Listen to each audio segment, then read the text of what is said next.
ውድ ተመልካቾቻችን በአገልግሎታችን እየተባረካችሁና እየተጠቀማችሁ እንደሆነ ተስፋ አደርጋለሁ። ማርሴል ቲቪ ወርልድ ዋይድን ሰብስክራይብ በማድረግ አገልግሎታችን እንድትደግፉ ጥሬን አስተላልፋለሁ። የጌታ ጸጋ ሰላም ይብዛላችሁ። በጌታ በኢየሱስ ክርስቶስ ስም በገላትያ መጽሐፍ ምዕራፍ 4 ከቁጥር 21 ጀምሮ ያለውን እግዚአብሔር ቃል እንደዚህ ያነባለሁ። እናንተ ከኦሪት ሕግ በታች ለመኖር የምትሹ እስቲ ንገሩኝ፣ ሕግ ምን እንደሚል አልሰማችሁምን? አብርሃም አንዱ ከባሪያይቱ ሌላው ደግሞ ከነጻይቱ ሴት የሆኑ ሁለት ልጆች እንደነበሩ ተጽፏልና፣ ባሪያ ከነበረችው ሴት የተገኘው ልጅ እንደ ሥጋ ልማድ ነበር፣ ከነጻይቱ ሴት የተወለደው ግን በተስፋው ቃል መሰረት ነው። እነዚህ ሴቶች ሁለቱን ኪዳኖች ስለሚያመለክቱ ይህ ሁኔታ እንደ ምሳሌ የሚታይ ነው። አንደኛዋ ኪዳን ከሲና ተራራ ስትሆን ለባርነት የሚሆኑ ልጆችን የምትወልድ ናት። እርሷም አጋር ናት። እንግዲህ አጋር በአረብ ሀገር ያለችው የሲናን ተራራ በመወከል አሁን ያለችውን ኢየሩሳሌም ትመስላለች። ከልጇ ጋር በባርነት ናትና፣ ከላይ የሆነችው ኢየሩሳሌም ግን በነፃነት ትኖራለች። እርሷም እናታችን ናት።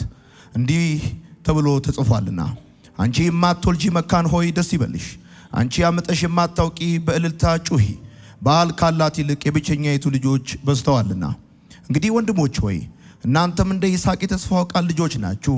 በዚያን ጊዜ እንደ ሥጋ ልማድ የተወለደው ልጅ በመንፈስ ኃይል የተወለደውን አሳደደው።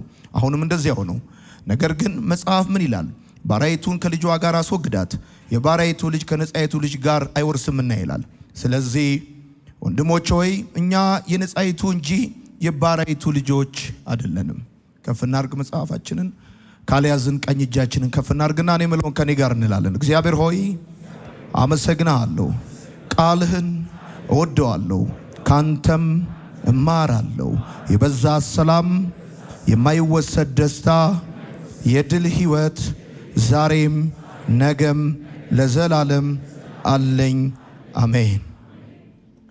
በኢትዮጵያ አዲስ ኪዳን ካህናት ቤተክርስቲያን አዲስ አበባ አጥቢያ የገላትያ መጽሐፍ ጥናትን ከኛ ጋር እያጠናችሁ ያላችሁ የገላትያ መጽሐፍ ጥናታችን ቀጥሎ ዛሬ አራተኛው ምዕራፍ 21ኛው ቁጥር ላይ ደርሰናል። በዚህ በአራተኛው ምዕራፍ ላይ ሐዋርያው ቅዱስ ጳውሎስ በ31 ቁጥሮች በሶስት መሰረታዊ ሐሳብ ለገላትያ ቤተክርስቲያናት መልእክት ይጽፍላቸዋል። የመጀመሪያዎቹን ከቁጥር 1 እስከ 7 ከባርነት ወደ ልጅነት፣ ከዛም ደግሞ ከቁጥር 8 እስከ 20 ድረስ ያለውን ደግሞ የሐዋርያው ጳውሎስን ይግባኝ በተመለከተ ባለፈው ሳምንት ተነጋግረናል። አሁን ደግሞ ሐዋርያው ቅዱስ ጳውሎስ ለገላትያ ሰዎች በባርነት በመወለድና በተስፋው በመወለድ መካከል ያለውን ልዩነት ያሳየበትን ቁጥሮች ዛሬ እንመለከታለን። ወዳጆቼ ሆይ በዚህ በገላትያ መጽሐፍ ምዕራፍ 4 ላይ ሐዋርያው ጳውሎስን እጅግ ያስደነቀው ነገር ምንድነው?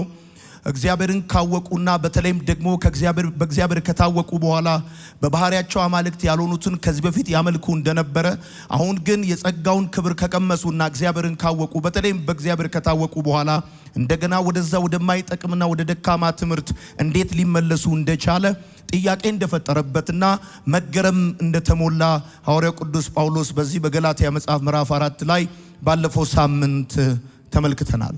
ያንን ትምህርት የሕጉን ትምህርት ጳውሎስ ምንድነው የሚለው? እነዚህ ሰዎች በተለይ የገላትያ ቤተክርስቲያናት አማኞች ጳውሎስ ሲላቸው እግዚአብሔርን ከማወቃችሁ በፊት በባህሪያቸው አማልክት ላልሆኑት ተገዝታችሁ ባሪያዎች ነበራችሁ። አሁን ግን እግዚአብሔርን አውቃችሁታል፣ በተለይም ደግሞ በእግዚአብሔር ታውቃችኋል ይላል። ይሄ ምን ማለት ነው? በአጭር አማርኛ በእግዚአብሔር ዘንድ ተቀባይነት ያለው ግንኙነት መስርታችኋል ማለት ነው። ከዚህ በፊት ግን በባህሪያቸው አማልክት ላልሆኑት ትገዙ የነበራችሁት እግዚአብሔርን ስለማታውቁ ነው። አሁን ግን እግዚአብሔርን አውቃችኋል፣ በእግዚአብሔርም ታውቃችኋል ይላል። የሚበልጠው ነገር እግዚአብሔርን ማወቅ ሳይሆን በእግዚአብሔር መታወቅ እንደሆነ ባለፈው ሳምንት ተነጋግረናል።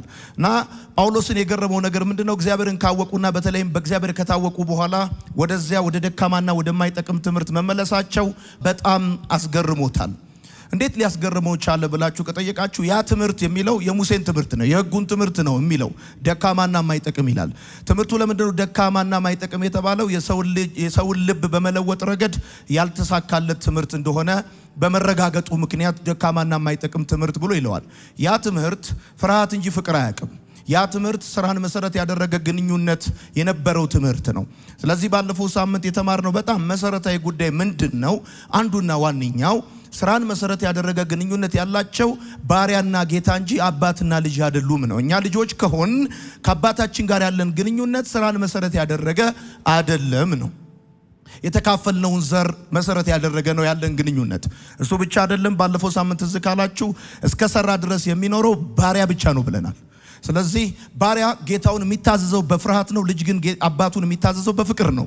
ወራሹ ደግሞ ባሪያ ሳይሆን ልጅ ነው ተባብለናል። ለምንድነው ጳውሎስ ለገላትያ ቤተክርስቲያናት የገላትያን ደብዳቤ የጻፈው የሚለው እንግዲህ ሁሉ ጊዜ አንስተን የምንነጋገርበት ሐሳብ ነው። የገላትያን ደብዳቤ የጻፈበት ዋነኛው ምክንያት ጳውሎስ እግሩ ከገላትያ ቤተክርስቲያናት ሲወጣ የሱን እግር ተክተው የገቡ የአይሁድ አስተማሪዎች ሰው ለመዳን ማመን ብቻውን በቂ አይደለም፣ በዚህ ዘመን እንዳለው ሐሳብ መስራትም አለበት የሚል ትምህርት ማስተማር መጀመራቸው ነው። የጳውሎስ ትምህርት ስህተት ነው አይደለም፣ ሙሉ አይደለም። ሰው አመንኩ ብሎ ብቻ ሊድን አይችልም። የግድ ስራ መጨመር አለበት፣ በተለይም መገረዝ አለበት፣ በተለይም ደግሞ የሙሴን ሕግ መጠበቅ አለበት የሚል ትምህርት ማስተማር በመጀመራቸው ታውቃላችሁ እንግዲህ ከጸጋ ወደ ሕግ መመለስ ከልጅነት ወደ ባርነት መውረድ ነው። ለዚህ ነው ከላሊጋ ቡንደስሊጋ መግባት ነው ብለን ባለፈው ሳምንት የተነጋገር ነው። እንዴት ሰው ወደ ኋላ እንደገና ስትራፕ ያደርጋል? ጸጋን ከቀመሰ የእግዚአብሔርን ክብር ካየ በኋላ ከእግዚአብሔር ጋር ተቀባይነት ያለው ግንኙነት ከመሰረተ በኋላ እንደነገርኳችሁ በእናንተ መካከል ሮናልዶን የማያውቅ የለም፣ ሜሲን የማያውቅ የለም። በሮናልዶ የሚታወቅ ሰው ካለ ግን ሰውየው ፌመስ ነው። በዚህ አግባብ ከሄዳችሁ በትክክል እንግዲህ ተቀባይነት ያለው ግንኙነት ከእግዚአብሔር ጋር መስርታችኋል። በማማካኝነት በልጁ በክርስቶስ ኢየሱስ አማካኝነት እንዴት እንደገና ወደ ኋላ ትመለሳላችሁ ነው እንግዲህ ጳውሎስ እያለ ያለው። ወደ ዛሬው ሐሳብ ከመግባታችን በፊት ትዝ ይላችኋል፣ አሁን ስልካችን ስማርት ነው አይደለ? ስማርትፎን ነው እኛ የምንጠቀመው እጃችን ላይ ደግሞ ሞባይል ነው። በጣም የሚገርም ነው። ከተወሰኑ 30 ምናምን ዓመት በፊት ግን እኔ እንኳን በእድሜ ሳስታውስ የኢትዮጵያ ሕዝብ ስልክ ይደውል የነበረው በማዞሪያ ነው። እንደው በቀጥታ እንደው እንዲህ ጠቅጠቅ አድርገን እንኳን የምትደውልበት ስልክ እንኳን ቅርብ ጊዜ ነው የመጣው። በፊት የነበረው ማዞሪያ ነው። ማዞሪያ ምን ማለት ነው? ስልክ ሊኖር ይችላል። እንደዚህ ታረግና እንደማነቤሎ ታዞርና ከዛ አዞሪያ የት ነው የምትደውለው? ሰውየው ጋር ለምትደውለው። እትዬ አልማዝ የሚባሉ ማዞሪያ የሚሰሩ ሴትዮ አሉ እኛ ሀገር። እትዬ አልማዝ ጋር ትደውላለህ። እትዬ አልማዝ ያነሱና ጋሽዋ ሲሁን ጋር መደወል ፈልጌ ነበር ስትላቸው እትዬ አልማዝ ለጋሽዋ ሲሁን ደውለው ያገናኙዋል። እንደዚህ ነበር። አሁን ግን እትዬ አልማዝ ወጥተዋል፣ የሉም። ማዞሪያው ማኒቤሎም የለውም። እንደገና በስማርትፎን ዘመን ወደ ኋላ ተመልሰ በማኒቤሎ ነው የምደውለው ትላል። አሁን የነዚህ የገላትያ ቤተክርስቲያን አማኞች ያደረጉት እንደዚህ ነው። ጸጋ መጥቶ የእግዚአብሔርን ክብር ከቀመሱ በኋላ እንደገና ወደ ኋላ ሄደው በማዞሪያ የለም፣ ቀጥታ ነው። አሁን ሄሎ ይሰማል ወይ? እኔ የገባው ሰው ካለ አሜን ይላል። ኤኒዌይስ እና ወደ ኋላ መመለሳቸው በጣም ነው ጳውሎስን ያስገረመው። ሰዎቹ ከጸጋ እንደገና ወደ ሕግ እንዴት ይመለሳሉ? ኦልሬዲ የእግዚአብሔርን ክብር ኤክስፒሪየንስ ካረጉ ከቀመሱ በኋላ ወዳጆቼ ገላትያን ስታጠኑ በጣም እንድታስቡበት የሚገባ ጉዳይ ምን መሰላችሁ? አሁን እዚህ መካከል ክብራችሁ ተጠብቆ ስታተሳችሁ ተጠብቆ በደንብ ፈገግ ብለን ተቀበለናችሁ። እንደዚህ ቢሆን እንደዛ ነው እንዳይሞቃችሁ እንዲህ ቬንቲሌተር ተጨንቀን ምንጣፉን አጸድተን የተቀመጣችሁት።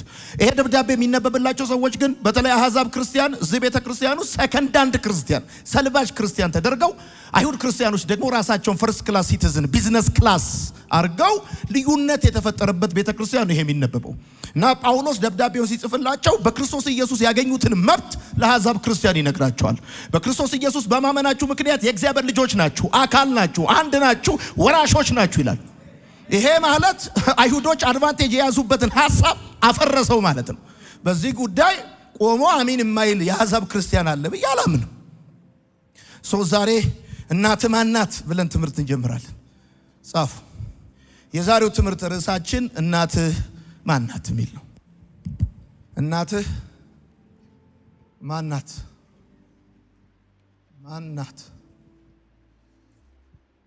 አሁን ያነበብነው የገላትያ መጽሐፍ ክፍል ከገላትያ መጽሐፍ ውስጥ እጅግ አስቸጋሪውና ከባዱ ክፍል እንደሆነ ብዙ የመጽሐፍ ቅዱስ አስተማሪዎች ይስማማሉ። ሐዋርያ ጳውሎስ በዚህ ቦታ እየተናገረ ያለው በከፊል አይሁዳዊ በከፊል ክርስቲያንና የተደባለቀ ሃይማኖት እንዲኖራቸው ለሚፈልጉ ሰዎች በጣም ጠንካራ የሆነ መልእክት ይጽፍላቸዋል። እነዚህ በገላትያ ቤተክርስቲያናት ውስጥ ያሉ አማኞች ኢየሱስን ለማመን አስበዋል። በተጨማሪነት ደግሞ በሕግ ስር በመሆን እግዚአብሔርን ለማስደሰትና የእግዚአብሔርን ሞገስ ለማግኘት ደግሞ ፈልገዋል እና በአንድ በኩል ኢየሱስን አምነዋል፣ ኢየሱስን ለማመን ይፈልጋሉ። በሌላ በኩል ደግሞ በኦሪት ሕግ በሙሴ ሕግ ስር በመሆን እግዚአብሔርን ለማስደሰትና እንደዚሁም ደግሞ የእግዚአብሔር ሞገስ ለማግኘት ፈልገዋል። ወዳጆቼ ሐዋርያው ቅዱስ ጳውሎስ በገላትያ መጽሐፍ ምዕራፍ 3 ላይ አባታቸው አብርሃም የሁሉም አማኞች አባት እንደሆነ አረጋግጦላቸዋል፣ ነግሯቸዋል። ከእምነት የሆኑት እነዚህ የአብርሃም ልጆች ናቸው ብሎ በገላትያ መጽሐፍ ምዕራፍ 3 ቁጥር 7 ላይ ተናግሯል። ስለዚህ አሁን የዛሬውን ሐሳብ እንድትገነዘቡ የሚፈልግበት ዋንኛ መሰረታዊ አንድ ጉዳይ አለ እና በጳውሎስ ደብዳቤ በጳውሎስ ትምህርት መሰረት አብርሃም የሁሉም አማኞች አባት ነው። ይሄንን ጉዳይ ነግሯቸዋል። ከእምነት የሆኑት ሁሉ የአብርሃም ልጆች ናቸው ብሏቸዋል። አሁን ትላንትና ወይም ምዕራፍ 3 ላይ ከእምነት የሆኑት ሁሉ የአብርሃም ልጆች ናቸው ወይም ደግሞ አብርሃም የአማኞች ሁሉ አባት ነው ካላቸው በኋላ ዛሬ ደግሞ እሺ አብርሃም አባታችሁ ነው፣ እናታችሁ ግን ማናት ብሎ ይጠይቃቸዋል። አብርሃም አባታችሁ ነው፣ የሁሉም አማኞች አባት አብርሃም ነው። ኦኬ አሁን ጉዳዩ አብርሃም አባታችሁ መሆኑ ብቻ አይደለም፣ እናታችሁ ማናት የሚል ጥያቄ ነው ሐዋርያው ቅዱስ ጳውሎስ ለገላትያ ቤተክርስቲያናት አማኞች የሚጽፍላቸው። በዚህ ቦታ ይህን ሐሳብ ለማስረዳት ሐዋርያው ጳውሎስ አንድ ምሳሌያዊ አነጋገርን ወይም ምሳሌያዊ አጻጻፍን ያቀርብላቸዋል። ባነበብነው የገላትያ መጽሐፍ ምዕራፍ 4 ከቁጥር 21 ጀምሮ ስታነቡ ይህ ሁኔታ እንደ ምሳሌ የሚታይ ነው ብሎ ይናገራል። ወዳጆቼ ጳውሎስ ለገላትያ ቤተክርስቲያናት አማኞች ለሁሉም አማኞች አባታቸው አብርሃም እንደሆነ ከነገራቸው በኋላ እናታችሁ ግን ማናት የሚለውን ጥያቄ ጠይቆ ጉዳዩን ለማብራራት ስለሚፈልግ የሚያነሳላቸው አንድ ጉዳይ አለ፣ ወይም የሚጽፍላቸው በምሳሌ የሚያስቀምጥላቸው ጉዳይ አለ። አሁን ዋናው ጉዳይ እንደዚህ ነው፣ ተመልከቱ። የአማኞች ሁሉ አባት አብርሃም ነው። ኦኬ እሱ ላይ ችግር የለም። እሺ አባታችሁ አብርሃም ነው፣ እናታችሁ ግን ማናት የሚለውን ጥያቄ እንዲመልሱለት ወይም ለዚህ ጉዳይ ማብራሪያ ለመስጠት ምሳሌያዊ አጻጻፍ ምሳሌያዊ ሐሳብ ያቀርብላቸዋል። ወዳጆቼ ይሄ ምሳሌያዊ አጻጻፍ በግሪክ አላጎሪ ይባላል። አላጎሪ የሚለው ቃል ከሁለት የግሪክ ቃል የመጣ ነው። አላጎሪ የሚለው አላ ሌላ ነው፣ ጎሪ ማለት ንግግር ማለት ነው።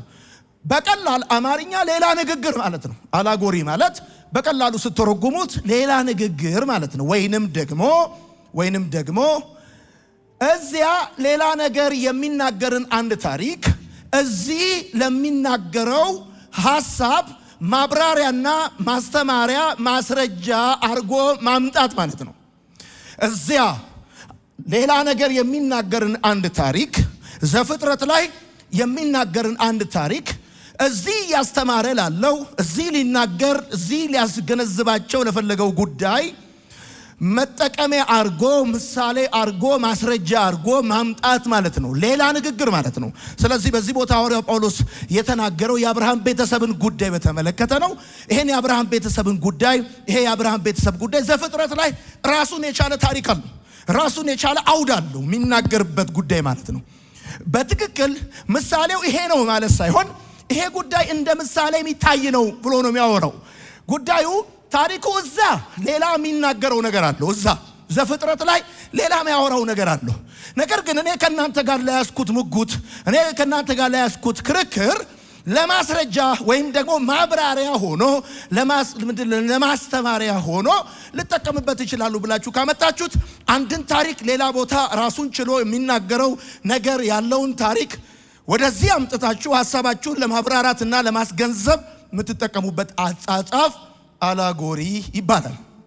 ወዳጆቼ ሐዋርያው ጳውሎስ በገላትያ መጽሐፍ ምዕራፍ 3 ላይ የአብርሃምን ሕይወት በማንሳት ጽድቅ በእምነት ብቻ እንደሆነ አረጋግጦላቸዋል። አሁን ደግሞ ክርስቲያኖች ከሕግ ጋር ያላቸውን ግንኙነት በተመለከተ በአብርሃም ሁለቱ ሚስቶችና በአብርሃም ሁለቱ ልጆች ማስረዳቱን ጳውሎስ ይቀጥላል። ወዳጆቼ የዛሬውን ጥናታችንን የአብርሃምን ዕድሜ መነሻ በማድረግ እንጀምራለን። የምትጽፉ ሰዎች አብርሃም በ75 ዓመቱ አብርሃም ዘሩ እንደ ምድር አሸዋ እንደ ሰማይ ከዋክብት እንደሚበዛ ተስፋ ተሰጥቶት በእግዚአብሔር ተጠራ።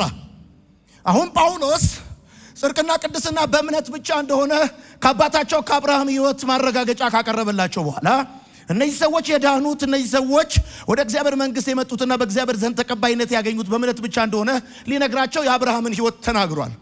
አሁን ደግሞ እነዚህ ክርስቲያኖች ከሕግ ጋር ያላቸውን ግንኙነት በተመለከተ ሁለቱን የአብርሃም ሚስቶችና ሁለቱን የአብርሃም ልጆች እንደ ምሳሌ አርጎ በማምጣት ማስረዳቱን ጳውሎስ ይቀጥላል። ምን ማለት ነው? ዋናው ጉዳይ ጳውሎስ ለምንድነው እነዚህን ሁለቱን የአብርሃም ሚስቶችና ሁለቱን የአብርሃም ልጆች ያመጣቸው? ያመጣበት ዓላማ ክርስቲያኖች ከሕግ ጋር ያላቸውን ግንኙነት ምን ሊመስል እንደሚችል ሊያብራራላቸው ሊነግራቸው ፈልጎ ነው። ስለዚህ ይሄንን ሐሳብ በቀላሉ ለእናንተ ለማስገንዘብ የተጠቀምኩበት መንገድ ምንድነው? ጥናታችንን መነሻ የምናደርገው የአብርሃምን ዕድሜ መጀመሪያ በማድረግ ነው። ስለዚህ አብርሃም በ75 ዓመቱ ዘሩ እንደ ምድር አሸዋ እንደ ሰማይ ከዋክብት እንደሚበዛ ተስፋ ተገብቶለት በእግዚአብሔር ተጠራ። አብርሃም ልጆች እንዲኖሩት ቢፈልግም ሳራ ግን መካን ስለነበረች ልጅ አልነበረውም። በጣም የሚገርማችሁ በዚህ ቤተሰብ ውስጥ ደግሞ እግዚአብሔር ልጅን በተአምራት ከመስጠቱ በፊት የአብርሃምን ስጋና የሳራን ማህፀን ሙት እስኪሆን ድረስ እግዚአብሔር ጠበቀ። ከዛም በ85 ዓመቱ አብርሃም አሁን 75 ነው የጀመረው። በ85 ዓመቱ ሳራ ተጠብቀው የነበረው ልጅ ስለዘገየ ትግስቱ አለቀ። ከዚህ የተነሳ አብርሃም አጋር ጋር እንዲገባና ልጅ እንዲወልድ ሳራ ሐሳብ አመጣች። አብርሃምም ከሳራ ሐሳብ ጋር በመስማማት አጋር ጋር ገባ። አሁን በ75 ዓመቱ የተጠራው አብርሃም በ85 ዓመቱ ሳራ ሐሳብ አምጥታ አጋር ጋር አስገባችው። ከዛ በ86 ዓመቱ አጋር ጸነሰችለት። በዚህ ምክንያት ደግሞ ሳራ ቅናት አደረባት። በውጤቱም አጋር ተባረረች። ነገር ግን እግዚአብሔር ጣልቃ ገብቶ ወደ ቤቷ እንድትመለስና ለሷና ለልጇ እንክብካቤ እንደሚያደርግላት ተስፋ ሰጥቷት እግዚአብሔር መለሳት። ከዛ በመቀጠል እንደገና በ86 ዓመቱ አብርሃም የ86 ዓመት ሰው እያለ አጋር ወንድ ልጅን ወለደችለት። አብርሃም ይሄን የተወለደውን ወንድ ልጅ እስማኤል ብሎ ስም እንዳወጣለት መጽሐፍ ቅዱሳችሁን ዘፍጥረት ላይ ስታነቡ ታገኛላችሁ። ከዚህ ከ86ኛው ዓመት ቀጥሎ ደግሞ በ99ኛው ዓመቱ ላይ አብርሃም ሲደርስ እግዚአብሔር ከሳራ ልጅ እንደሚሰጠውና ስሙንም ይስሐቅ ብሎ እንደሚጠራው ተስፋ ሰጠው። ቆይቶ እግዚአብሔር ለሳራ ተገልጦ ደግሞ ተስፋውን አጸናላት። ከዛም በ99 ዓመቱ ከሳራ ልጅ እግዚአብሔር እንደሚሰጠው ተስፋ ከሰጠው በኋላ በ100 ዓመቱ አብርሃም የተስፋው ልጅ ተወለደለት። አሁን የዚህ ቤተሰብ ታሪክ እንደዚህ እያለ የሚቀጥል ታሪክ ነው ወዳጆቼ። የይስሐቅ መወለድ ግን በቤተሰብ ውስጥ አዲስ ችግር ፈጥሮ ነበር ይለናል መጽሐፍ ቅዱስ። ይሄም ችግር ይስሐቅ እንደተወለደ በቤተሰብ ውስጥ የተፈጠረው ችግር እስማኤል ለመጀመሪያ ጊዜ ተቀናቃኝ መጣበት። ይስሐቅ ከመወለዱ በፊት እስማኤል ለ14 ዓመት የአብርሃም ብቸኛና ተወዳጅ ልጅ ነበረ። አሁን የተስፋው ልጅ ይስሐቅ ሲወለድ እስማኤል ተቀናቃኝ ሲመጣበት በአብርሃም ቤተሰብ ውስጥ ችግር ተፈጠረ። ለዚህ ለመጣበት ተቀናቃኝ እስማኤል ምን ምላሽ ሊሰጥ እንደሚችል እናንተ መገመት የምትችሉ ይመስለኛል። ከዛም ሲቀጥል በ103 ዓመቱ አይሁዳዊ የወለደውን ልጅ ጡት የማስጣል ልማድና ከዚህም ጋር ተገናኝቶ ደግሞ ትልቅ ግብዣ የማድረግ ባህል ነበራቸው። አሁን እንግዲህ ተመልከቱ።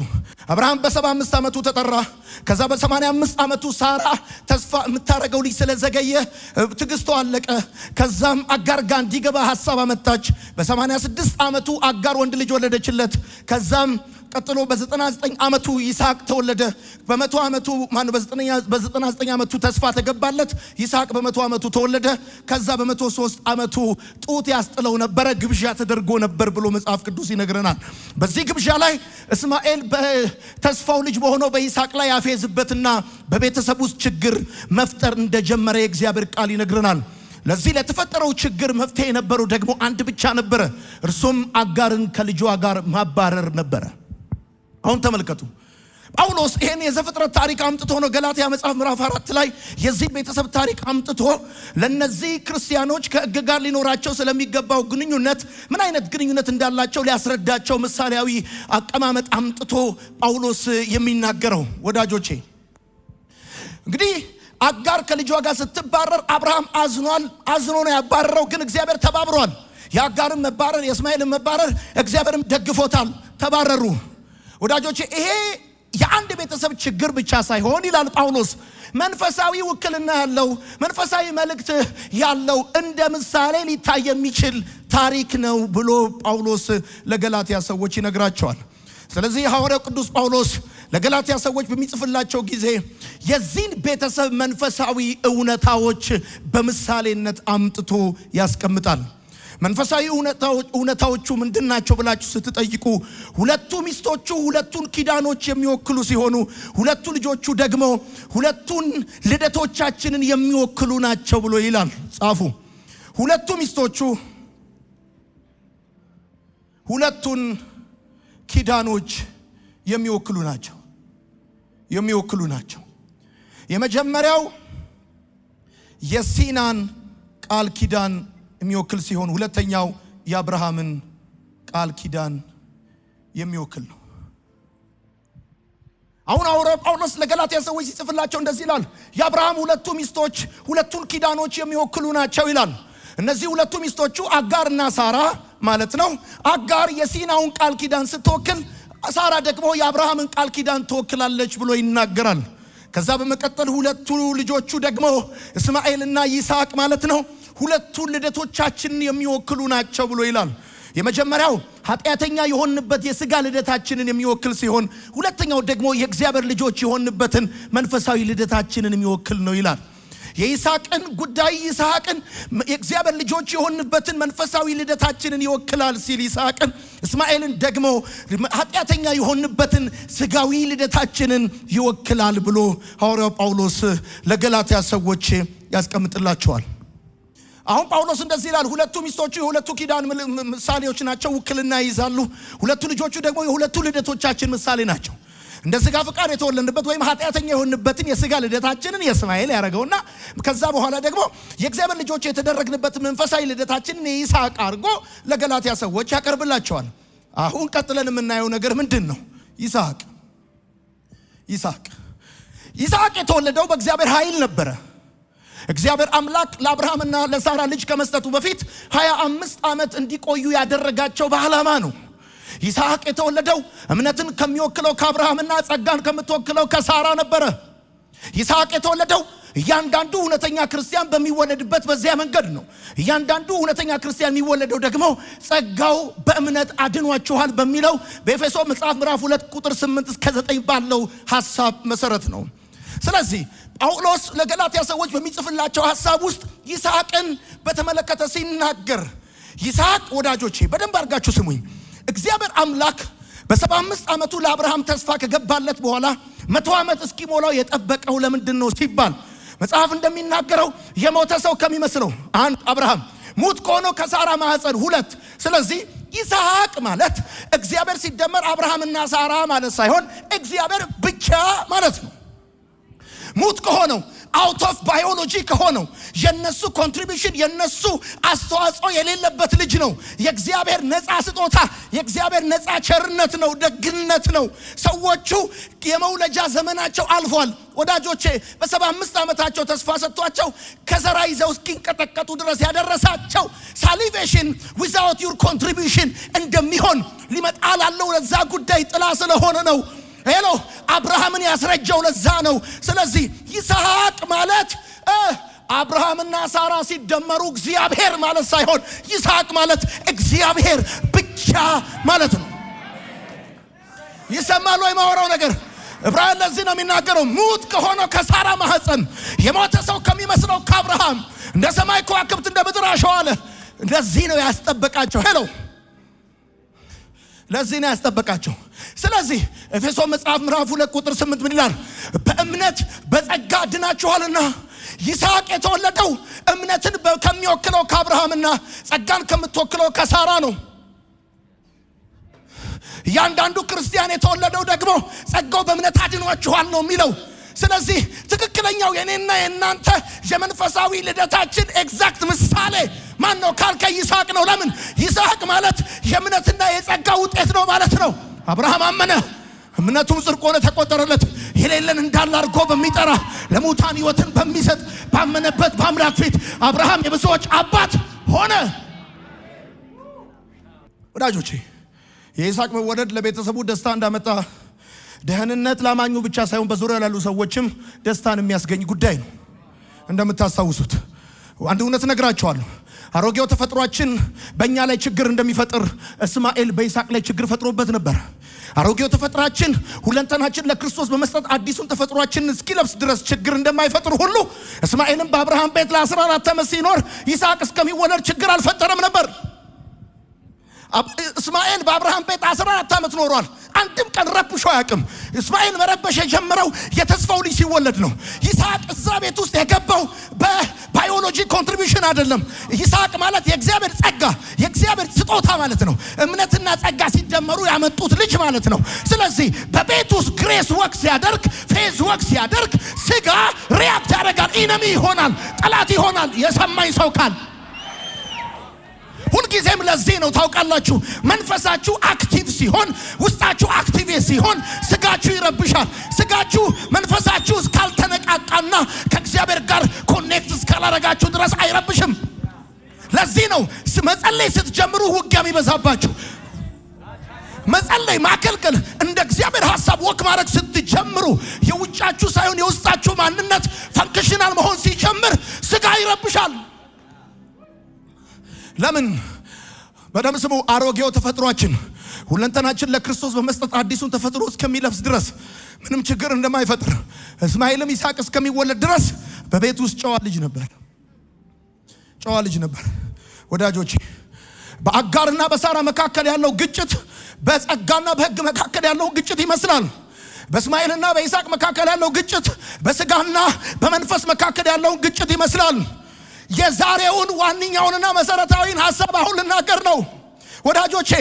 እስማኤልን ለመለወጥም ሆነ ለመቆጣጠር አቅም የነበረው ሕግ አልነበረም ነው። መጽሐፍ ቅዱስ ሲናገር እስማኤል እንደ ዱር እንደ ዜብራ እንስሳ እንደ ዱር አህያ ይመስላል ይላል።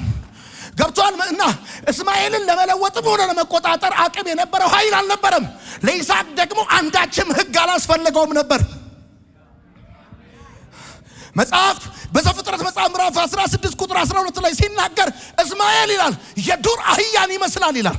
ገርተህ አስተምረህ ምን የሆነ ነገር ልምሉጋም አበጅተህለት ቤት ውስጥ ልታስቀረው አትችልም። ልጁ የሥጋ ውጤት ስለሆነ እንደ ዱር አህያ ነው። ባጭር አማርኛ አሮጌው ተፈጥሯችን ሕግ የሚባል ነገር አያውቅም። አዲሱ ተፈጥሯችን ሕግ አያስፈልገውም ማለት ነው። አሮጌው ተፈጥሯችን ወደ ክርስቶስ ከመምጣታችሁ በፊት የነበራችሁ ተፈጥሮ ሕግ የሚባል ነገር አያውቅም።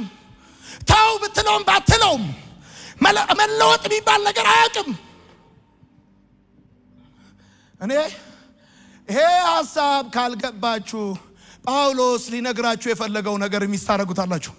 አሮጌው ተፈጥሮ ሕግ የሚባል ነገር አያውቅም።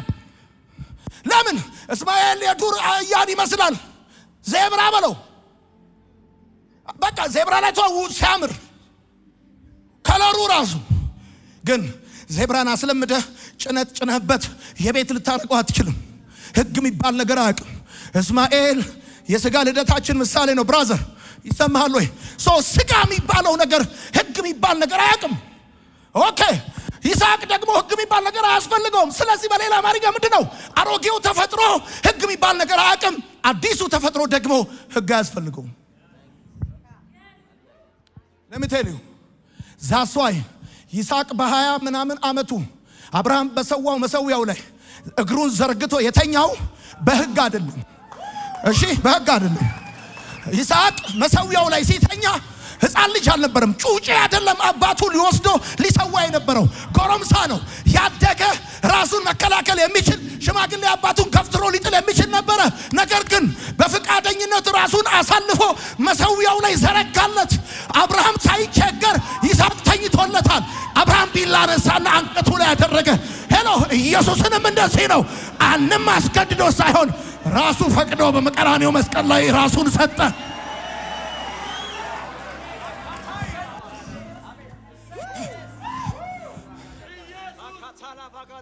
ይስሐቅን ለመሰዋት አብርሃም ባዘጋጀው መሰዊያው ላይ ለማስተኛት እገዛ የሚሰጥ ሎሌ አላስፈለገም። ለዚህ ነው አብርሃም ሎሌዎቹን እዛ ቅሩ አላቸው። ድጋፍ አያስፈልገኝም፣ እዛ ቅሩ። ይሄ የተስፋው ቃል ልጅ ሕግ አያስፈልገውም። ራሱን በፈቃደኝነት ይሰጣል። ይስሐቅ በግድ ቢሆን የተኛው ኖሮ ይሰማል። አብርሃም ሎሌዎቹን ታች አይተዋቸውም ነበር። So here it is the point. የአሮጌው ተፈጥሯችን ሕግ የሚባል ነገር አያውቅም። አዲሱ ተፈጥሯችን ደግሞ ሕግ አያስፈልገውም። So እነዚህ አይሁድ አስተማሪዎች ወደ ገላትያ ቤተክርስቲያናት መጥተው እዛ ያለውን ህዝበ ክርስቲያን ጠቅላላ በክርስቶስ ኢየሱስም እመኑ at the same time ከሕግ ስር በመሆን እግዚአብሔርን ለማስደሰትና ከሱ ሞገስ ለማግኘት ሞክሩ የሚል ትምህርት ማስተማር መጀመራቸው በጣም የሚያሳፍር ጉዳይ ነው። ለዚህ እኮ ነው ወዳጆቼ ይሄ ስጋ 3 ቀን ምግብ ስትከለክሉት ክርስቲያን የሚሆነው። የዋ ይሆናል። ጾም ጸሎት ቆሎ ሲበላ በቃ ምግብ ሲተው ክርስቲያን ይሆናል። በቃ ልክ ደግሞ ምግብ ሲበላ ይነሳበታል። አሁን ብዙ ሰዎች እያደረጉ ያሉት መሰለ ብራዘር። ለዚህ ነው እስማኤልን ገርፈው ክርስቲያን አታረገውም። ሁሌ እስማኤልን ገርፈ ልጅ አታረጉም። ለዚህ ነው አስወጣው፣ አባራው። እግዚአብሔር አስወጣዋል። እስማኤል ከአብርሃም ቤት እንደተባረረ ደግሞ ልንገር፣ እስማኤል ከአብርሃም ቤት የተባረረው ይስሐቅ ጡት የጣለቀን ነው። ይኸውልህ የተስፋው ልጅ ግሬስ ኤንድ ፌዝ በቤት ውስጥ ወክ ማድረግ ሲጀምር ይሄ እንደ ስጋ ፍቃድ የሆነው ከአብርሃም ቤት ወጣ። ይሄ ነው ልክ። ይኸውልህ ስማ፣ ይስሐቅ ጡት ሲጥል የተስፋው ልጅ አብርሃም እስማኤል እንደተባረረ የተስፋው ቃል የሆነው ኢየሱስ ከድንግል ማርያም ተወልዶ ቀራንዮ ላይ ሲሞት ሕግ ከሕዝብ መካከል ተባረረ። ኦኬ ይስሐቅ። አሁን ደግሞ አጋር ተመልከቱ። አጋር የአብርሃም ሁለተኛ ሚስት ነበረች። እግዚአብሔር ከሳራ እንጂ የጀመረው ከአጋር አይደለም የጀመረው። ሳራ ጸጋን የምትወክል፣ አብርሃም እምነትን የሚወክል ነው። ስለዚህ እግዚአብሔር ከሰው ጋር ያለውን ግንኙነት የጀመረው ከድሮም ቢሆን በግሬስ በጸጋ ነው እንጂ በሌላ በስራ አይደለም። እንዴት? እግዚአብሔር አምላክ አዳምና ሔዋንን በኤደን ገነት አምጥቶ ሲያኖራቸው የሰጣቸውን ሁሉ የሰጣቸው በጸጋ ነው እንጂ በስራ አይደለም። በወደቁ በኃጢአት እግዚአብሔርን በበደሉ ጊዜ ራቁታቸውን በቆዳ የሸፈነው በነፃ ነው። እግዚአብሔር ከሳራ እንጂ የጀመረው ከአጋር አልጀመረም። ሳራ ጸጋ፣ እግዚአብሔር ከሰው ጋር ያለውን ግንኙነት የጀመረው በስራ አይደለም በጸጋ ነው። ሄሎ በኤደን ገነት የነበረውን ሁሉ የሰጣቸው በነፃ ነው።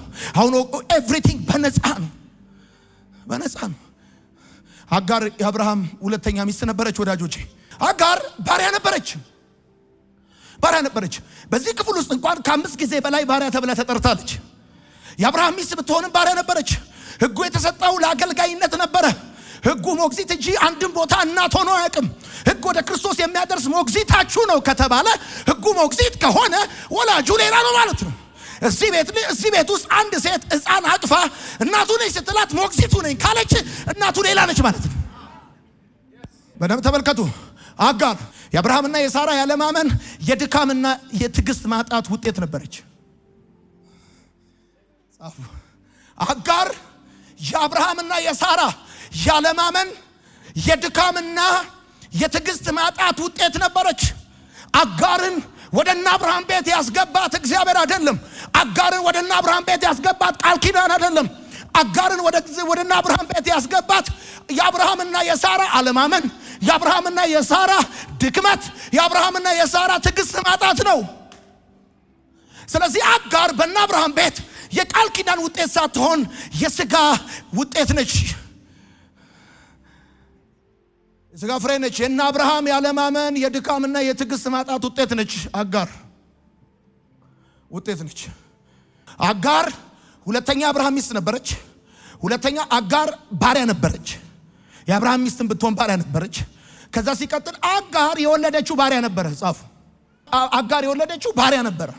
የባሪያ ልጅ ጌታ አይሆንም፣ ባሪያ ነው።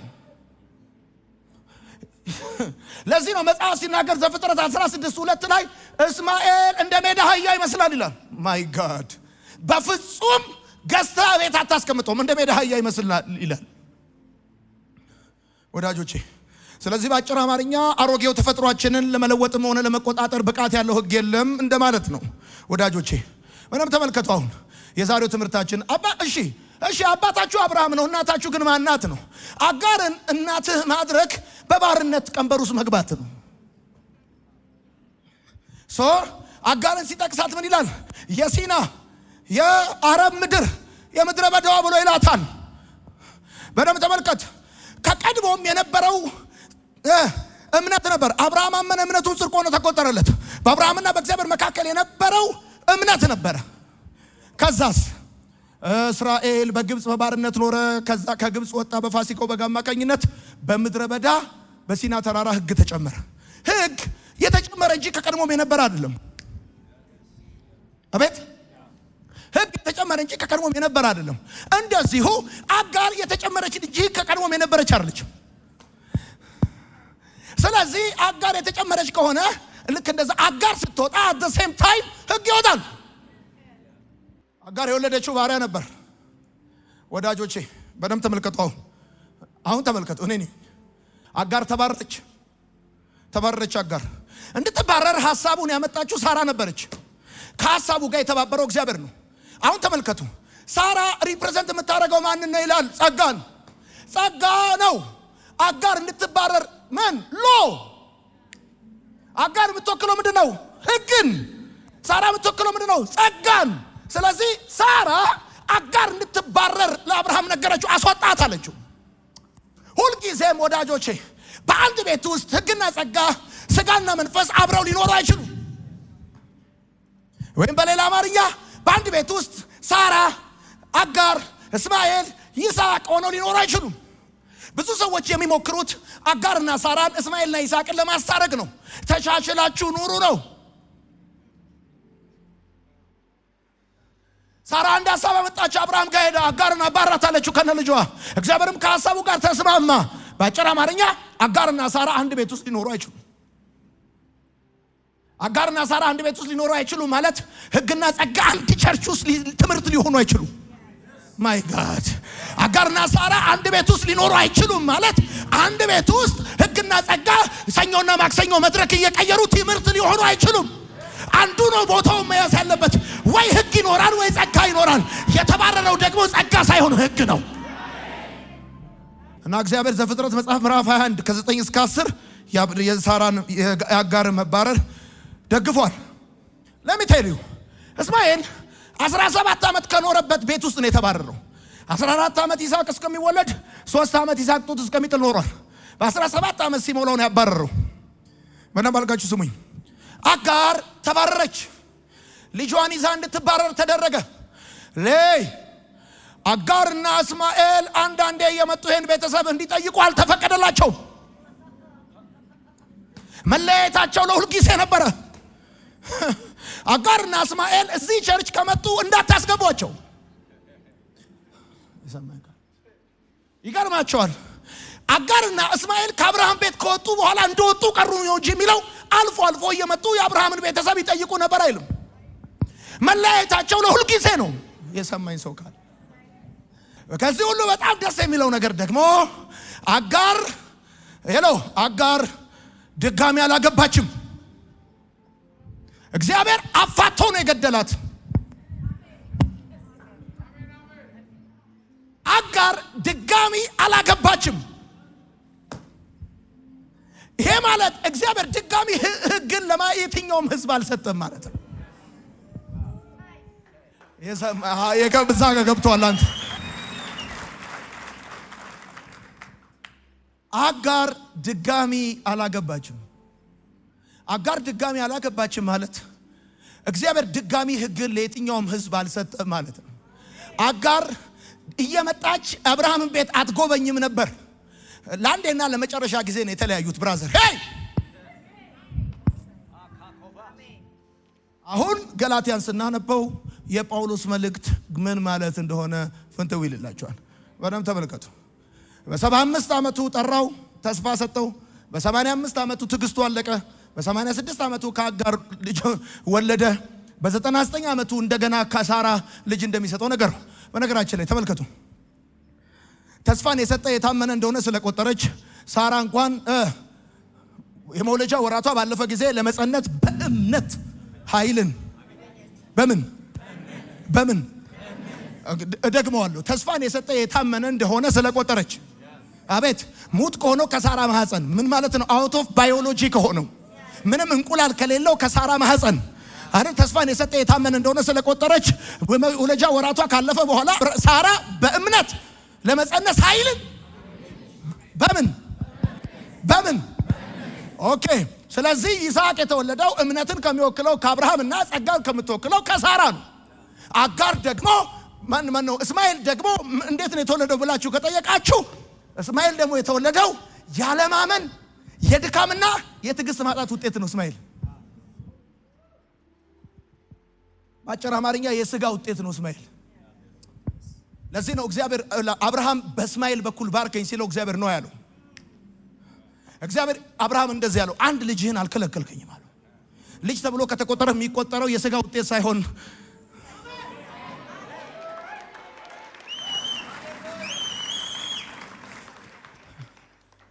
ፕራክቲካሊ አብርሃም ስንት ልጅ ነበረው መሬት ላይ? 2።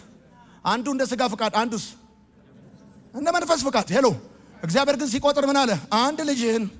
ያኛውስ የሥጋ ውጤት ነው። ሄሎ ስለዚህ ባጭር አማርኛ ይሄኝ ነን አጋር ባጭር አማርኛ የአብርሃምና የሳራ ያለማመን የድካም የትዕግስት ማጣት ውጤት ነች። አጋር ባሪያ ነች። አጋር የወለደችውን ባሪያ ነው። አጋር ከቤት ተባረረች። አጋር ተመልሳ እየመጣች የአብርሃም ቤተሰብ አትጠይቅም ነበር። አቤት አጋር ዳግመኛ አላገባችም ነበር። አላገባችም። በቃ አስወጥቷታል። አሁን ገላትያ መጽሐፍ ምዕራፍ 4 ቁጥር 21 እናንብብ። ወደዚህ ቀና። አሁን እዚህ ጋር ነው ስናነበው። አሁን የዚህ ቤተሰብ ታሪክ ሰምተናል። ስናነበው ግልጽ መልስ ይሰጠናል። እናንተ ከኦሪት ሕግ በታች ለመኖር የምትሹ እስቲ ንገሩኝ። ባጭር አማርኛ አጋርን ከነ ልጇ ለመመለስ የምትፈልጉ ማለት ነው። አቤት እነዚህ 2 ሴቶች አንድ ባል ሼር አድርገው አንድ ቤት ውስጥ መኖር አይችሉም። አሁን ባጭር አማርኛ እናንተ ከኦሪት ሕግ በታች ለመኖር የምትሹ እስቲ ንገሩኝ። ሕግ ምን እንደሚል አልሰማችሁም? የሚለው ዘፍጥረትን ነው። አሁን እኔ የነገርኳችሁን ታሪክ አልሰማችሁም? አብርሃም አንዱ ከባሪያይቱ ሌላው ደግሞ ከነጻይቱ ሴት የሆኑ 2 ልጆች እንደነበሩ ተጽፏልና ከባሪያይቱ የነበረው እስማኤል ኃጢአተኛ የሆንበት የሥጋ ልደታችን ምሳሌ ነው። ከነጻይቱ የተወለደው ይስሐቅ ደግሞ የእግዚአብሔር ልጆች የሆንበትን መንፈሳዊ ልደታችንን የሚወክል ነው። ሌላው ደግሞ ከነጻይቱ ሴት ተጽፏልና ባሪያ ከነበረችው ሴት የተገኘው ልጅ እንደ ሥጋ ልማድ ነበር። ያለማመን የድካም ወይንም ደግሞ ሲቀጥል ደግሞ የትዕግስት ማጣት ውጤት ነበር። ከነጻይቱ ሴት የተወለደው ግን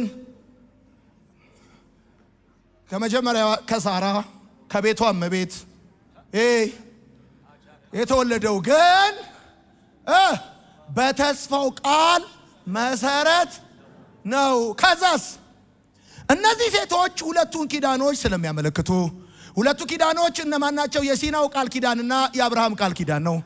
ምን ማለት ነው? ባጭር አማርኛ እነዚህ 2 ኪዳኖች ወደ እግዚአብሔር ለመሄድ 2 መንገድ ማለት ነው። የመጀመሪያው ስራ፣ ሁለተኛው ፌዝ ግሬስ። አሁን እንደዚህ ነው እያለ ያለው። እነዚህ ሴቶች 2ቱን ኪዳኖች ስለሚያመለክቱ 2ቱ ኪዳኖች ምንድናቸው? የሲና ቃል ኪዳንና የአብርሃም ቃል ኪዳን። 2ቱ ኪዳኖች ምንድናቸው? በስራ ላይ የተመሰረተ ከእግዚአብሔር ጋር ግንኙነትና በጸጋ ላይ የተመሰረተ ግንኙነት። ከዛስ ይህ ሁኔታ እንደ ምሳሌ የሚታይ ነው፣ አላጎሪ ነው። ይሄ ታሪክ እዚያ የሚያወራው የራሱ ነገር አለው። እዚህ ግን እኔ ለማስተምረው ትምህርት ማብራሪያና ግንዛቤ መፍጠሪያ ይሆነኛል ብዬ አምጥቼዋለሁ። ከዛስ አንደኛው ኪዳን ከሲና ተራራ ስትሆን ሲና ተራራ ላይ እግዚአብሔር የሰጠው ምንድነው ካላችሁ ሕግ ነው። እስራኤል በምድረ በዳ ሲሄድ በአረብ ምድር በሲና ተራራ ላይ እስራኤል ምን ተቀብሎ ሕግ። ሁልጊዜም ይሄን ነገር እናገራለሁ፣ በደንብ እንድሰሙ ይፈልጋሉ። ሰው ከጸጋ ይልቅ ሕግ ወደ እግዚአብሔር የሚያቀርበው የሚመስለው ለምንድን ነው ካላችሁኝ፣ ሕግ ከመጀመሪያም ጀምሮ ህዝቡ እስራኤል ሲቀበለው የተቀበለው በ5ቱ የስሜት ሕዋሳቱ በኩል ነው። ሕግ ወዲያው አክቲቭ የሚያደርገው የስሜት ሕዋሳታችሁን ነው። ትዝ ካላችሁ ሲና ተራራ ላይ ሕጉ ሲሰጥ ይንቀጠቀጥ ነበር፣ ተራራው ይጨስ ነበር፣ ህዝቡ ፈርቶ ነበረ፣ ሸሽቶ ነበረ። ማንም ወደ ተራራው እንደ አርበድ ብዶ አንቀጥቅጦ ነው እግዚአብሔር ሕግ የሰጣቸው። ስለዚህ አባቶቻቸው እያዩ እየሰሙ በትክክል እየዳሰሱ የተቀበሉትን ህግ በጣም ኦፕሬት የሚያደርገው ስሜታችሁ ላይ። ኦኬ ከዛ እንደዚህ ያለ አንደኛው ኪዳን ከሲና ተራራ ስትሆን ለባርነት የሚሆኑ ልጆችን የምትወልድ ናት። ለምን? ባሪያ የሚወልደው ነፃ አይደለም፣ ባሪያ ነው። ባሪያ ከቤቱ ባለቤት ጋር ያለው ግንኙነት ደግሞ የሥራ እንጂ የልጅነት። ይሄ ነገር እንዲገባችሁ ይገባል። መስራት ያቃታችሁ ቀን እንደዚህ እግራችሁን ይዞ እንደ ጅራፍ የሚያጮኻችሁ እግዚአብሔር እንዳለ የሚሰማችሁ ከሆነ ያላችሁ ሜንታሊቲ የስሌቭ ነው። የደከማችሁ ቀን ጠብቆ እንደ እንቧይ የማይፈርጣችሁ ይዘንድ ስሮ የሚያረጋችሁ አጋንንት ነው እሱ። እሺ ጥቁር ዶሮ፣ ነጭ ዶሮ፣ ሰማያዊ በግ ካላመጣለት ቆልምሞ የሚደፋ አጋንንት ነው። እሺ ለባርነት የሚሆኑ ልጆችን የምትወልድ ናት፣ እሷም አጋር ናት። በቃ አለቀ። አጋር ናት። ሲና የተሰጠው ኪዳን እሷ አጋር ነች። አጋር የሚለው ህጉን ነው። እንግዲህ አጋር በአረብ ሀገር ያለችውን የሲናን ተራራ በመወከል አሁን ያለችውን ኢየሩሳሌም ትመስላለች። ከልጇ ጋር በባርነት ናትና ከላይ የሆነችውን ኢየሩሳሌም ግን በነፃነት ትኖራለች። እርሷም እናታችን ነች። እሺ ከዛስ እንግዲህ ወንድሞች ሆይ እናንተም ደግሞ ይስሐቅ የተስፋው ቃል ልጆች ናችሁ። በዚያን ጊዜ እንደ ሥጋ ልማድ የተወለደው ልጅ በመንፈስ ኃይል የተወለደውን አሳደደው። አሁንም እንደዚያው ነው። ራይት ነው። ምን ማለት ነው? አቤት አሮጌው ተፈጥሯችሁ አዲሱን ተፈጥሮ ያሳድደዋል። ሥጋ በመንፈስ ላይ መንፈስን በሥጋ ላይ እርስ በርሳቸው ይቃወማሉ። እንደዚያው ነው። ነገር ግን መጽሐፍ ምን ይላል? ባሪያይቱን ከልጇ ጋር አስወግዳት አሳድገው ይላል። ምከረው ይላል አይልም። ባሪያይቱ ማነች? አጋር። ባሪያይቱ ማነች? ህግ። ማን ነው? ህግ። ልጇ ማን ነው? ስራ። ገብቷል? እዚህ የሚያው አስወግዳቸው ባጭራማ የምመሰል ይሄን ስጋ ቆንጥጠ መክረ ዘክረ ክርስቲያን አታረጉም። ያለ አማራጭ ስቀለው፣ አስወግደው። ከዛስ ነገር ግን መጽሐፍ በዚያን ጊዜ እንደ ሥጋ ለባይ የተወለደ በመንፈስ ላይ የተወለደውን አሳደደው። አሁንም እንደዚያው ነው። ነገር ግን መጽሐፍ እንዲህ ይላል፣ ባሪያይቱን ከልጇ ጋር አስወግዳት፣ የባሪያይቱ ልጅ ከነጻይቱ ልጅ ጋር አይወርስምና። ምን ማለት ነው? በአጭር አማርኛ መንፈስና ሥጋ ሕግና ጸጋ አንድ ላይ አንድ ቤት ውስጥ ሊኖሩ አይችሉም። ስለዚህ ወንድሞች ሆይ እኛ የነጻይቱ እንጂ እናት ማን ናት? ሳራ ስትል ግሬስ እያልክ ነው። ግሬስ እያልክ ነው። ጸጋ እናት ማን ናት ስትባል አጋር ካልክ ህግ እያልክ ነው። በቃ ውጣ ቆላ ውረድ ደጋ ሞክረው በስራ እድሜ ልክን ሳሰራ ዘመንን ነው የምትጨርሰው። እንኳን አይደለም የሰማዩን ስራ የዘላለሙን ስራ እንዲህ ብላችሁ ጻፉ። የዘላለም ህይወት የጸባይ ዋንጫ አይደለም። የዘላለም ህይወት የጸባይ ዋንጫ አይደለም። እሺ በጸባይ የዘላለም ህይወት ልትበላ የተዘጋጀ ሰው ካለ ክርስትና የሚቅምን ሰው የማይቅም የሚያደርግ ጉዳይ አይደለም። ባጭር አማርኛ የዘላለም ህይወት የጸባይ ዋንጫ የሚመስላቸው ሰዎች አሉ። ወንድሜ ይለዋል እና ወዳጄ ይለዋል። ወዳጄ ምንም ነገር የለም ብራዘር፣ ጸጋ ነው። ይሁን እኔን አሁን ጉዳዩ እንደዚህ ነው። ይኸው ኢየሱስ ሲደመር ምንም እኩል ይሆናል ሁሉም ነገር። ጳውሎስ ይሄን ነው የሚለው። የአይሁድ አስተማሪዎች ደግሞ መጥተው ኢየሱስ ሲደመር ግርዛት፣ ኢየሱስ ሲደመር በዓላት፣ ኢየሱስ ሲደመር ጾም፣ ኢየሱስ ሲደመር ረጅም ቀሚስ። የጳውሎስ ሂሳብ ደግሞ ምንድነው? ኢየሱስ ሲደመር ምንም እኩል ይሆናል ሁሉም ነገር።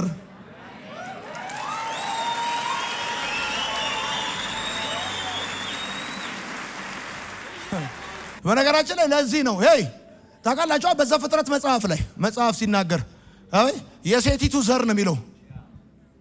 የሴቲቱ ዘር የሚለው እኮ ትንቢት ነው፣ ያለ ወንድ ፍቃድ እንደሚወለድ።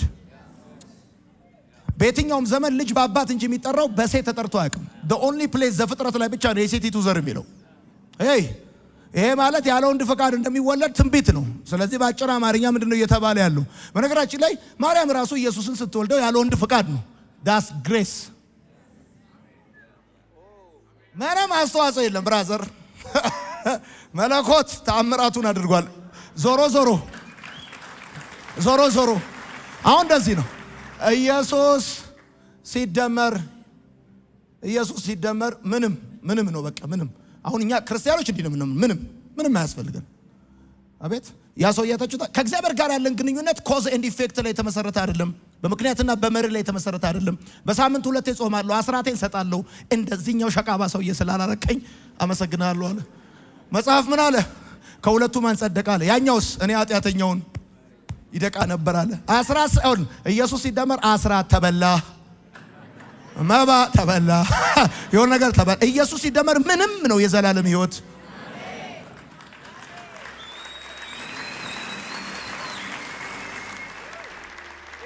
ብራዘር ይሄ ትምህርት እኮ ነው ጴንጤ ያስብሎ ከብዙ ስደት እኮ ብዙ ሰዎች የደረሰባቸው እኮ በዚህ ትምህርት ነው።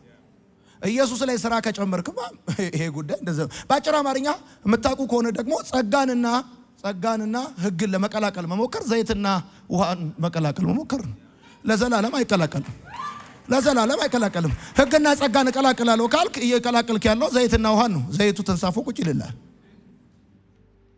አሁን ብዙ ሰዎች ምንድን ነው የሚሉት? ሲጀምሩ ክርስትና በእምነት ይጀምራሉ፣ ሲቀጥሉ በስራ ነው የሚያስቡት። ይሄ ማለት ምን ማለት ነው? ስትራፕ ያደረጉና አጋርና እስማኤልን ያመጣሉ።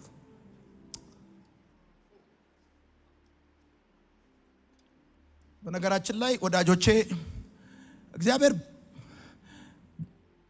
የምወደው ልጅ ያለ ጨርሷል፣ እሱ ነው አለ። እሱን ስሙት ብሏል። እንዲህ ብላችሁ ጻፉ። እግዚአብሔር 2 ሰው ነው የሚያውቀው በምድር ላይ። እግዚአብሔር የሚያውቀው 2 ሰው ብቻ ነው። እሺ፣ አንደኛው አሮጌው አዳም ነው፣ ሁለተኛው አዲሱ አዳም ነው። በክርስቶስ ያመኑትን በአዲሱ አዳም ያውቃቸዋል፣ ያላመኑትን በአሮጌው አዳም ያውቃቸዋል። ቻው። እግዚአብሔር በዓለም ላይ የሚያውቀው 2 ሰው ብቻ ነው። አንደኛው አሮጌው አዳም ነው፣ ሁለተኛው አዲሱ አዳም ነው። ያመኑትን በክርስቶስ ያውቃቸዋል በአዲሱ አዳም፣ ያላመኑትን በአሮጌው አዳም ያውቃቸዋል። ቻው። ስለዚህ አጋር ድጋሚ እንዳላገባች፣ አጋር አልፎ መታ የአብርሃምን ቤት ልጎበኝን ፍቃድ እንዳልተሰጣት፣ ልክ እንደዛ እኔ በሌለሁበትም ጊዜ ይሁን በማንኛውም ሰዓት አጋር ልትጎበኛችሁ እዚህ ቸርች ከመጣች እንዳታስገቧት። የሰማኝ ሰው እንዳታስገቧት። መዳናችሁ በአጭር አማርኛ በዝማሬ ቢደረግ ይሄ መዝሙር ማለት ነው።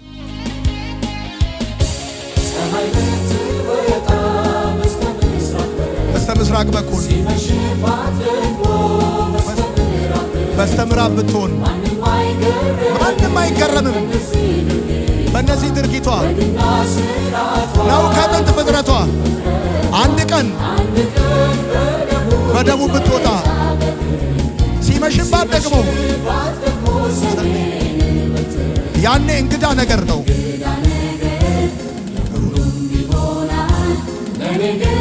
የእናንተ መዳን ፀሐይ በደቡብ ወጣ በሰሜን እንደገባች ቁጠረው።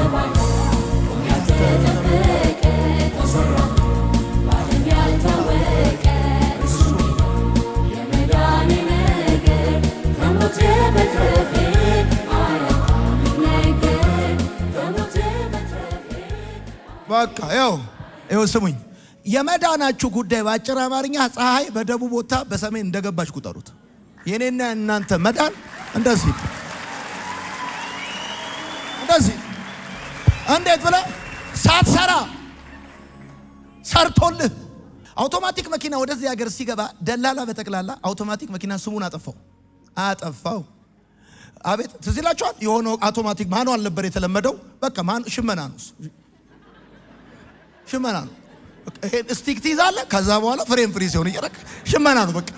ይሄ እንደዚህ ሲል ስፖርት ሲሰራ የነበረ ጠቅላላ አውቶማቲክ ፈረንጅ ብና ጠቅላ ሞተሩን ታነዛለህ፣ ነዳጅና ፍሬም ብቻ። ራሱ ነው እያሰበ የሚሄደው። ራሱ እያሰበ ዳገት ላይ ማርሽ ይጨምራል። ራሱ ነዳጅ በሰጠው ቁጥር ማርሽ ይቀይራል። አረ የተለመደው ግን ምንድነው? እኛ ጋር በቃ ሽመና። ልክ አውቶማቲክ ሲመጣ የኢትዮጵያ ደላላ ጠቅላላ አውቶማቲክ የሚባል መኪና እንዳገዙ ችግር አለበት መካኒክ የለው ምናምን አሉ። አሁን ጠቅላላ ሴቶቻችንን ያቸው አዲስ አበባ ውስጥ ያሉ ጠቅላላ የሚነዱት አውቶማቲክ ነው። ተረክ ያደረጉትና ነዳጅ ብቻ ነው የሚሰጡት። እንዲህ የለም አሁን ተመልከት፣ አንተ አውቶማቲክ መኪና ከለመድክ በኋላ ማኑዋል ላይ መሄድ ሽመና ነው። ግሬስን ከቀመስክ በኋላ ወደ ህግ መዞር ማይሆን ጉዳይ ነው። ብራስ አንድ ጊዜ እንዲሁ በነፃ ድኛለሁ ብለህ እንዲሁ በነፃ ብለህ ዘምረህ እኛ አገልጋዮች ህዝቡን ማናረገው ነገር የለም። አንድ ቀን እንመጣና ምሕረቱ ለዘላለም ነው ፍቅሩ ለዘላለም ነው ብለን ህዝቡን አሜን እናስብለዋለን። ከዛ የሆነ ቀን ደግሞ ሞቅ ሲለን ትግስቱ አልቋል እኔ እንጃላችሁ አሁንስ በቁጣ ሊገለጽ ነው። በደስ ሲለን ደግሞ እናስተኛዋለን በደረቱ የሆነ ቀን ደግሞ እናስቆመዋለን። ህዝቡ በቃ መከራውን አየ። አንዴ ሲተኛ አንዴ ሲቆም አንድ ጊዜ እግዚአብሔርን የፖሊስ ዱላ ያዘ ፌደራል አስመሰለን ቸርች እናስገባዋለን። ያንዳንድ ጭንቅላትን እንለዋለን። አሁን ምንም የለም እንደዚህ ፍሪ ሲሆን የለመደ ሰው ችግር ነው ባይዘው ችግር ነው። እንደውም አሁን አንዳንዱ መኪና እኮ ራሱ ነው ፓርክ የሚያደርገው። ይገርማል። ፕረስ ስታደርገው ሄዶ ራሱ ፓርክ ያደርጋል። አሜሪካ ይቻላል። ይጠሩታል፣ ይመጣል፣ ራሱ ይመጣል፣ አቤት ብሎ ይቆማል። አሜሪካን ሀገርም ከካሊፎርኒያ ይቻላል። ሹፌር የሌለው መኪና መጣ ደሞ አሁን ፒያሳ ማይል ወያ ላይ ፈልግ ሹፌር አይፈልግ ረዳት ራሱ ነው የሚመጣው። በቃ አለቀ። እንደገና አለ ጳውሎስ እንደገና ወደ ኋላ ተመለሳላችሁ። የጸጋውን ክብር ከቀመሳችሁ በኋላ ወደ ህግ እንዴት ተመለሳላችሁ? አሁን ቆይ በእግዚአብሔር ዘንድ ተቀባይነት ለማግኘት ኑሮ ከተባለ የፍቅር ምላሽ ነው። የፍቅር ምላሽ ነው ኑሮ። ለመስቀሉ ቃል የፍቅር ምላሽ ነው። ሰማ እንኳን ሰይጣን ቤተሰብ ራሱ እኮ እንደማንድን የተፈራረመብን ሰዎች ነበርን እኮ። ሰው አይሆኑም እነዚህ የተባልን ሰዎች ነበር። ግን ፀሐይ በስተደቡብ ወጣ በስተሰሜን ገባች። እኛ ቤት የሆነው እንደዚህ ነው። ለወደደን ከበደላችን በደሙ ላጠበን ለአባቱና ለአምላኩ መንግስት ካህናት እንድንሆን ላደረገ ለሱ ከዘላለም እስከ ዘላለም ክብር ይሁንለት።